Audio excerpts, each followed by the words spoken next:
En réalité, ce que je vais dire maintenant, j'aurais dû dire hier. Et je m'explique. Dans l'année 1983, Tafshin Ben Gimel, durant un Farbrengen qui est le moment où le Rabbi adresse tout le Kahal, le Shabbat de Parashat Shelach, donc la Parashat de cette semaine. Le Rabbi a attiré l'attention à un événement par rapport à l'histoire de Purim. Là, vous allez poser la question, mais comment Purim s'introduit Parashat Shelach? Parashat Shelach, ce sont les Meraglim. C'est pas l'histoire de Purim. C'est tout un autre moment, tout un autre événement, une autre époque. Et voilà ce que le Rabbi souligne. Quand on regarde dans le 7e chapitre du livre d'Esther, de la Megillah d'Esther, la Megillah nous raconte, suite au fait que Esther a réussi à influencer Achashverosh, de permettre au peuple juif de se défendre du danger dans lequel il se trouvait dû au décret amené par Haman, la Megillah nous dit les paroles suivantes. Vaïkarou Sofré Hamelech,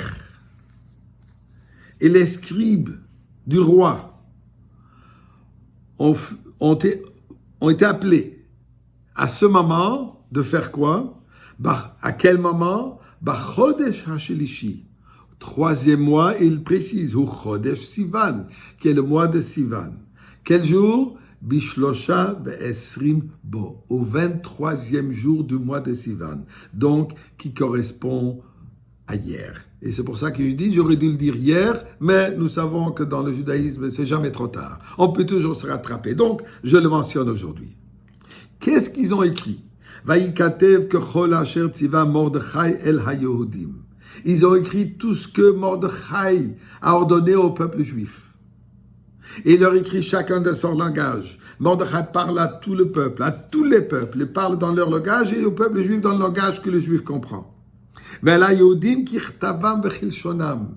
Il écrit aux juifs dans le langage particulier au peuple juif. En autre mot, pour dire au peuple juif, vous avez votre langage. On ne s'assimile pas.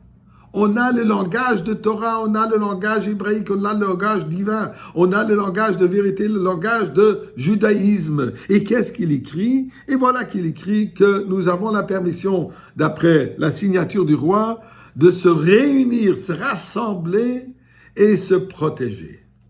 Mordechai nous dit quelque chose de fascinant. Rassemblement, c'est la protection. Et voilà ce que le Rabbi dit. Comme il est dit dans le Zohar, et c'est repris aussi dans la Megillah, mais ces jours-ci sont commémorés et sont revécus. Ils sont refaits. Simplement dit, ça veut dire quoi? Qu'à chaque année, au moment de l'histoire de Purim, on revit, on fête, on commémore et on fête de certaines manières. On raconte l'histoire de la Megillah, on fait les mitzvot de Purim et on revit.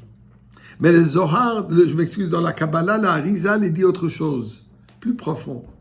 Quand c'est Nizkarim, quand on les revit, quand on se souvient de ces paroles d'une manière qu'elles sont réelles, vivantes, alors Na'asim, elles se répètent.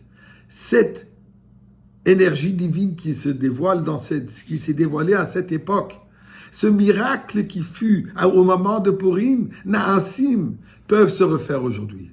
Le fait que nous le revivons, le fait que nous revivons cette expérience et elle devient réelle, nous pouvons avoir les mêmes miracles. Et le Rabbi de dire, Sofré Amelech, qui sont ces scribes du roi?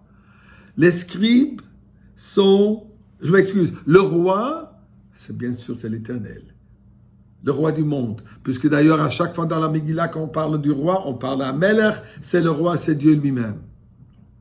Qui écrit? Les Sofré Amelech, les scribes du roi, les messagers, les émissaires du roi. Mais qu'est-ce qu'ils écrivent? Ce que Mordechai leur dit. Que Chol Asher Tziva Mordechai.